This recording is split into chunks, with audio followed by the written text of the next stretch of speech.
China says it is removing auto tariffs and will purchase more American soybeans. That could point to a thawing of icy U.S. China relations. But a March 1st deadline for the current trade truce is fast approaching. Joining us right now is Albright Stonebridge Group Chairman Carlos Gutierrez, the former Commerce Secretary here in the United States. And Mr. Secretary, thank you for being with us today. Thank you, Becky. You say that not everything is what it seems on this picture. What do you mean? Well, you know, these are pretty much baby steps, and even though they're small, they're being negotiated as we speak. So, you know, car tariffs are coming down to where they were, but that's only for the 90 days. So this is being taken on a 90-day sort of step by step. I don't expect anything to come out of 90 days. I don't think the president will settle for language that suggests that 2025 will be different. Perhaps some market access issues, but I would keep expectations very low for the next 90 days. And I think the best thing that can happen is perhaps an extension and just keep this thing going and not ratchet up anymore. I mean, you've watched negotiations in the past. How long do you think it would take to actually come up with something where both sides potentially, but potentially, especially President Trump, can say he walked away with a win? I would say years if you're really trying to make a difference. And if you're really trying to change China's structural architecture. Impossible to do it in 90 days. And, you know, these are complicated issues. We want everything resolved. We're not going to settle for just a change in language. This is very, very long term. And then, of course, you have to ask, will the Trump administration settle for language without seeing results, or are we going to have these tariffs in place until we see some results? So, you know, I think there's a lot yet to be defined, but this is not short term. This is going to continue. I doubt if the president will give up his leverage before 2020. And that leverage, of course, is the tariff regime. So this is going to go on for a while, Becky, which is too bad because slowing down of China isn't good for anyone. Which means what in terms of how the market's been watching this? The market's kind of looking at this saying, OK, this is the first time that it looks like there's really some thawing. The first time it looks like maybe these two sides can come together.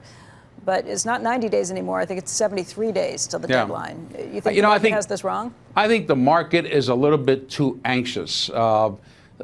President Xi and President Trump had a good dinner. The market was up 500 points. The next day, well, it wasn't that good of a dinner. It's down 500 points. I just think there's too much volatility. There's too much fragility in the marketplace, and people are too anxious. If they're thinking about China, they should just think about this as being the status quo. For the next foreseeable future, we're going to have trade frictions with China. And the best we can do at this point is make sure they don't escalate and hopefully start ratcheting down. But this will hurt U.S. companies. This will hurt the Chinese economy, will hurt the world economy. And Becky, it's also expanding beyond tariffs. The Huawei situation, as much as we like to think it isn't part of trade, it's front and center. Chinese students, 25% down from the previous year. There's a lot that's going on that works against China. The new CFIUS law, which, you know, could have been a lot worse because we were going to regulate outbound investment. At least we're not doing that. There's a new export control law coming out. Comments are due January 10. That's going to expand dramatically the export control regime to include foundational technologies, emerging technologies.